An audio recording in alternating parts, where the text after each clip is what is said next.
Europe दौरे के दूसरे दिन आज डेनमार्क पहुंचेंगे प्रधानमंत्री मोदी। कोपेनहेगन में वहां की पीएम मेटे फेडरिक्सन से द्विपक्षीय वार्ता करेंगे। कई समझौतों पर भी होगा हस्ताक्षर।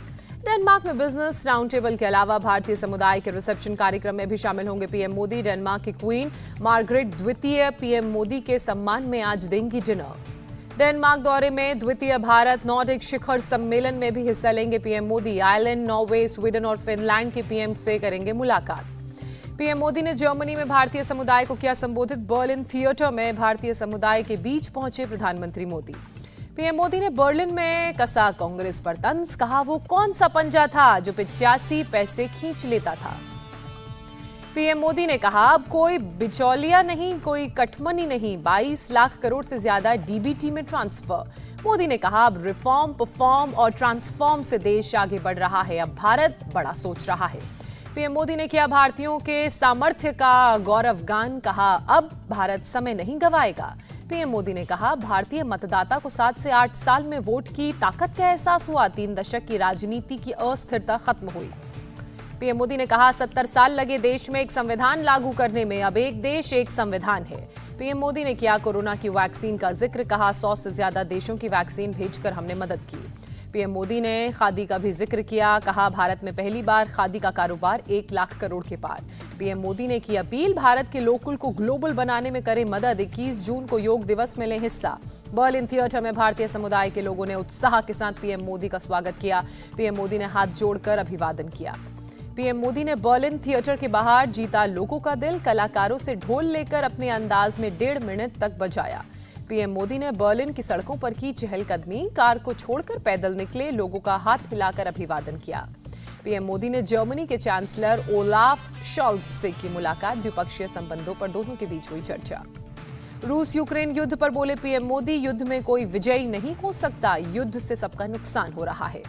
पीएम मोदी ने कहा युद्ध की वजह से तेल की कीमत बढ़ रही है। 90 सेकंड के मैसेज में कहा तुरंत युद्ध विराम हो।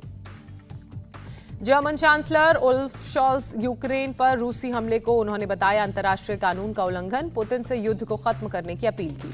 पीएम मोदी ने इंडिया जर्मनी छठे इंटरनेशनल गवर्नमेंटल कंसल्टेशंस में भी शिरकत की। चांसलर ओलाफ शॉल्ज ने भी की शिरकत। बर्लिन के फेडरल चांसलरी में चांसलर ओलाफ शॉल्ज और पीएम मोदी ने छत पर भी चर्चा की। दोनों के बीच नजर आई सकारात्मक केमिस्ट्री। पीएम मोदी ने ट्वीट करके इंटर गवर्नमेंटल कंसल्टेशंस को बताया सकारात्मक। कहा सतत विकास, गतिशीलता, आर्थिक विकास और कई मुद्दों पर हुई बात। बर्लिन में पीएम मोदी को दिया गया guard of honour. Chancellor Olaf Scholz रहे मौजूद। तीनों देशों के दौरे पर है प्रधानमंत्री मोदी। बर्लिन में एयरपोर्ट पर पीएम मोदी का शानदार स्वागत। होटल में पीएम मोदी ने भारतीय समुदाय के लोगों से मुलाकात की। बर्लिन के ऐतिहासिक ब्रैंडेनबर्ग गेट पर दिखी भारतीय संस्कृति की झलक। भारतीय समुदाय के लोगों ने पीएम मोदी का पारंपरिक तरीके से स्वागत किया। कांग्रेस नेता शशि थरूर ने कहा रूस यूक्रेन संकट पर भारत के स्टैंड को क्लियर करें पीएम मोदी। यूरोपीय देशों को समझाने का अच्छा मौका। देश भर में आज धूमधाम से मनाया जा रहा है ईद उल फितर का त्योहार। मस्जिदों में अदा की जा रही है खास नमाज। दिल्ली की जामा मस्जिद में अदा की गई ईद की नमाज। बड़ी संख्या में लोग सुबह के वक्त पहुंचे मस्जिद। पीएम मोदी ने ईद की बधाई दी। लिखा ये शुभ अवसर समाज में एकता और भाईचारे की भावना को आगे बढ़ाएगा। राजस्थान के जोधपुर में 2 समुदायों के बीच झड़प, एक दूसरे पर की पत्थरबाजी। जोधपुर के जालौर गेट चौराहे पर लगे भगवा ध्वज को उतारने पर हुआ विवाद। मुस्लिम समाज में युवक ने इस्लामिक झंडा लगाया। दोनों पक्षों के लोगों को हटाने के लिए पुलिस ने किया बल का प्रयोग। आंसू गैस के गोले भी दागे। ईद के मौके पर खरगोन में सुबह 8 बजे से 5 बजे तक कर्फ्यू में छूट। घर में अदा करनी होगी नमाज।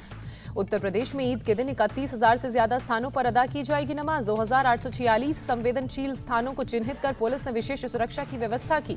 नोएडा में ईद से पहले पुलिस ने फ्लैग मार्च किया, हालात का जायजा लिया। करौली में ईद से पहले पुलिस बल ने सुरक्षा के मद्देनजर फ्लैग मार्च किया। 2 अप्रैल की हिंसा के बाद प्रशासन अलर्ट मोड पर। 600 पुलिसकर्मी और बड़े पुलिस अधिकारी रहेंगे करौली में मौजूद। चप्पे चप्पे पर रहेगी पुलिस और इंटेलिजेंस की निगरानी। ड्रोन से रखी जाएगी नजर। सोशल मीडिया पर भड़काऊ पोस्ट डालने वालों पर भी नजर बनाए हुए है प्रशासन। एमएनएस चीफ राज ठाकरे की अपने कार्यकर्ताओं से अपील ईद के दिन कहीं भी आरती ना करें। औरंगाबाद में राज ठाकरे ने दिए भाषण, उसकी होगी जांच। भाषण की पूरी रिकॉर्डिंग सुनेगी औरंगाबाद पुलिस। भाषण सुनने के बाद लीगल टीम से सलाह ली जाएगी। मुंबई में मनसे में जगह जगह लगाए गए चलो अयोध्या के पोस्टर में राज ठाकरे के साथ जून में अयोध्या चलने का आह्वान। राज ठाकरे की 4 मई वाली ऐलान को लेकर मीरा भयंदर पुलिस कमिश्नरेट का सर्कुलर, लाउडस्पीकर को इजाजत देने के लिए बनाए सुपरवाइजिंग कमेटी। राज ठाकरे की धमकी के बाद रजा अकादमी ने जारी किया बयान, कहा किसी के बहकावे में ना आए, प्रेम से ईद मनाएं। नवनीत और रवि राणा की मुश्किलें बढ़ी। मुंबई के खार वाले फ्लैट पर अवैध निर्माण को तोड़ने के लिए नोटिस लगा। नवनीत राणा पर संजय सिंह और शिवसेना कार्यकर्ताओं द्वारा जाति सूचक शब्दों के इस्तेमाल करने का मामला। दिल्ली पुलिस ने मुंबई पुलिस से मामले की जांच करने को कहा। आज 3 दिन के उत्तराखंड दौरे पर पहुंचे उत्तर प्रदेश के मुख्यमंत्री योगी आदित्यनाथ। पौड़ी में अपने गुरु वैद्यनाथ की प्रतिमा का करेंगे लोकार्पण। उत्तराखंड दौरे में अपने पैतृक गांव पंचूर भी जाएंगे सीएम योगी। रात अपने घर में ही गुजारेंगे। 5 मई को हरिद्वार पहुंचेंगे सीएम योगी। परिसंपत्तियों के बंटवारे में उत्तराखंड के हिस्से में आए अलकनंदा होटल को राज्य को समर्पित करेंगे। कर्नाटक के दौरे पर पहुंचे गृह मंत्री अमित शाह आज नृपथुंगा विश्वविद्यालय के अलावा राष्ट्रीय खुफिया ग्रिड परिसर का भी उद्घाटन करेंगे। गृह मंत्री अमित शाह आज बसावा जयंती के मौके पर लिंगायत संत बसवन्ना को भी श्रद्धांजलि अर्पित करेंगे। खेलो इंडिया यूनिवर्सिटी गेम्स के समापन समारोह में भी शिरकत करेंगे। 4 मई को कोलकाता जाएंगे गृह मंत्री अमित शाह। 5 मई को सिलीगुड़ी के रेलवे मैदान में जनसभा को करेंगे संबोधित। कई कार्यक्रमों में लेंगे हिस्सा। जम्मू कश्मीर के सोपोर में 3 आतंकवादी गिरफ्तार, सुरक्षा बलों ने नाके पर चेकिंग के दौरान पकड़ा। प्रशांत किशोर ने जन सुराज अभियान का ऐलान किया। अगले 2 हफ्ते में बिहार के 9 जिलों का करेंगे दौरा। अलग अलग मुद्दों को लेकर स्थानीय लोगों से करेंगे बात। 5 मई को प्रशांत किशोर करेंगे प्रेस कॉन्फ्रेंस। भविष्य की रणनीतियों को लेकर करेंगे ऐलान। प्रशांत किशोर के ऐलान पर बोले जेडीयू के महासचिव केसी त्यागी, बिहार में नीतीश कुमार का कोई विकल्प नहीं हो सकता। कांग्रेस नेता नवजोत सिंह सिद्धू ने प्रशांत किशोर के फैसले की सराहना की। कहा, आपने हमेशा संविधान को भावना के सम्मान के लिए प्रयास किया। नवजोत सिंह सिद्धू ने अमृतसर में कैंडल लाइट मार्च में शिरकत की। पटियाला में हुई झड़प पर विरोध व्यक्त किया। पंजाब कांग्रेस के प्रभारी हरीश चौधरी ने सोनिया गांधी को चिट्ठी लिखी। एंटी पार्टी एक्टिविटी पर नवजोत सिंह सिद्धू पर कार्रवाई की मांग की। दिल्ली पुलिस ने जहांगीरपुरी हिंसा मामले में 2 और आरोपी यूनुस और सलीम को गिरफ्तार किया। दोनों पर है तलवार बांटने का आरोप। जुलाई के तीसरे हफ्ते तक दिल्ली के सरोजनी नगर में झुग्गियों को हटाने पर रोक, सुप्रीम कोर्ट का आदेश। खनन मामले में झारखंड के सीएम हेमंत सोरेन का चुनाव आयोग का नोटिस। आयोग ने पूछा, खनन पट्टा जारी करने के लिए उन पर कार्रवाई क्यों न की जाए। दिल्ली में 24 घंटे में कोरोना के 1076 नए मामले सामने आए। 1329 संक्रमित रिकवर हुए। कर्नाटक में बीते 24 घंटे में कोरोना से 111 लोग संक्रमित पाए गए। किसी संक्रमित की मौत नहीं हुई। दिल्ली में बढ़ते कोरोना के मामलों की वजह से सरकार का फैसला, एलएनजेपी और जीटीबी हॉस्पिटल में बढ़ाई जा रही है बेड्स की संख्या। कोरोना को लेकर उत्तर प्रदेश के मुख्यमंत्री योगी आदित्यनाथ ने की बैठक, टेस्टिंग को बढ़ाने के निर्देश। बिहार शरीफ में दुकानदार और ग्राहक के बीच झड़प के बाद बड़ा बवाल, मौके पर पहुंचकर पुलिस ने शांत कराया मामला। गुजरात की एटीएस ने मुजफ्फरनगर से बरामद की 155 किलो हेरोइन, करोड़ों में बताई जा रही है कीमत। नशे के कारोबार के लिए घर से हेरोइन बरामद की गई। शाहीन बाग में ड्रग्स केस में हुई गिरफ्तारी के बाद पूछताछ में मिला था सुराग। मध्य प्रदेश के इंदौर में जीपीओ स्क्वायर पेट्रोल पंप पर आग लगी। कर्मचारियों ने आग पर काबू पाया। तेल के टैंकर के नीचे पाइप में लगी थी आग। टैंकर में भरा हुआ था आधा पेट्रोल। दिल्ली एनसीआर के लोगों को भीषण गर्मी और लू से राहत। सफदरजंग में 40 डिग्री रिकॉर्ड किया गया तापमान। दिल्ली वालों को 8 मई तक नहीं सताएगी सूरज की तपिश। पश्चिमी विक्षोभ की वजह से चल रही हैं हवाएं। कल 40 से 50 किलोमीटर प्रति घंटे की रफ्तार से चल सकती हैं हवाएं। कई जगह हल्की बूंदाबांदी भी हो सकती है। दिल्ली में 1 जनवरी से 30 अप्रैल तक डेंगू के 81 मामले दर्ज किए गए। पिछले साल इसी दौरान सिर्फ 21 केस मिले थे। व्हाट्सएप ने मार्च में 18 लाख भारतीयों के खाते बंद किए। शिकायतों की जांच के बाद एक्शन लिया। रूस का दावा, अलग अलग जगहों पर यूक्रेन के 7 ड्रोन तबाह किए। 4 ड्रोन की खार्किव में तबाही, जबकि 3 ड्रोन को नेक आइलैंड में खत्म किया गया। ओडेसा में मिसाइल अटैक में 14 साल के लड़के की मौत हुई। 17 साल की लड़की बुरी तरह से घायल। यूक्रेन के राष्ट्रपति जेलेंस्की ने कहा, 24 फरवरी से लेकर अब तक यूक्रेन के 222 बच्चे मारे गए। यूक्रेन की सेना ने दावा किया, ब्लैक सी में रूस के 2 पेट्रोलिंग बोट को ड्रोन से अटैक कर तबाह किया गया। डेनमार्क के विदेश मंत्री जीपी कोफॉर्ड पहुंचे कीव। यूक्रेन के राष्ट्रपति जेलेंस्की से की मुलाकात। रूसी बमबारी से लुहांस्क का एक स्कूल तबाह हुआ। सदियों पुराना जिम भी जलकर खाक हुआ। मैरियोपोल में बमबारी से तबाह हुए घरों को ठीक करा रहे हैं लोग। एक परिवार ने घर के बेसमेंट में 10 दिन छिपकर बचाई अपनी जान।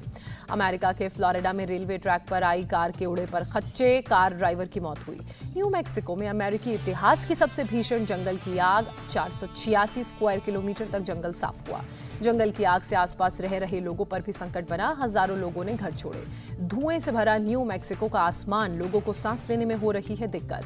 फिलीपींस में रिहायशी इलाके में लगी आग से 8 लोगों की मौत, मरने वालों की तादाद ज्यादा, एक बच्चा भी शामिल। नाइजीरिया में 3 मंजिला इमारत गिरी, 8 लोगों की मौत, कई लोगों के दबे होने की आशंका। तिब्बत के पहाड़ों में मिली रॉक पेंटिंग्स, कुछ रॉक पेंटिंग्स 2700 साल पुरानी। इटली में वाटर लाइट फेस्टिवल का आगाज, कई विदेशियों ने भी फेस्टिवल को निहारा। आईपीएल में लगातार 5 हार के बाद जीती केकेआर, राजस्थान रॉयल्स को 7 विकेट से हराया। नीतीश राणा और रिंकू सिंह ने कमाल की पारी खेली। नीतीश राणा ने नाबाद 37 गेंदों में 48 रन बनाए, वहीं रिंकू सिंह ने 23 गेंदों में नाबाद 48 रन की पारी खेली। केकेआर के सामने 153 रन का था टारगेट। आखिरी ओवर में 3 विकेट खोकर हासिल किया लक्ष्य। टॉस हारकर बैटिंग करते हुए राजस्थान रॉयल्स ने 152 का स्कोर बनाया। संजू सैमसन ने 54 रन की पारी खेली। हेटमायर ने 13 गेंदों में नाबाद 27 रन बनाए। आईपीएल में आज गुजरात और पंजाब के बीच मुकाबला, डीवाई पाटिल स्टेडियम में खेला जाएगा मैच। अजहरुद्दीन ने कहा, अगर धोनी किसी टीम में खेल रहे हैं तो उन्हें कप्तानी करनी ही होगी। कप्तानी का बोझ हटने से जडेजा के खेल में होगा सुधार। चेन्नई के कप्तान धोनी बने हैदराबाद के उमरान मलिक के गुरु, बॉलिंग के दिए टिप्स। युवराज सिंह का फिर छल का दर्द, धोनी को लेकर कहा, उन्हें लगातार समर्थन मिला लेकिन दूसरे खिलाड़ियों के साथ ऐसा नहीं हुआ। इंडिया टीवी हर वक्त हर जगह डाउनलोड करने के लिए सर्च करें India TV news Google play store या ऐप स्टोर पर।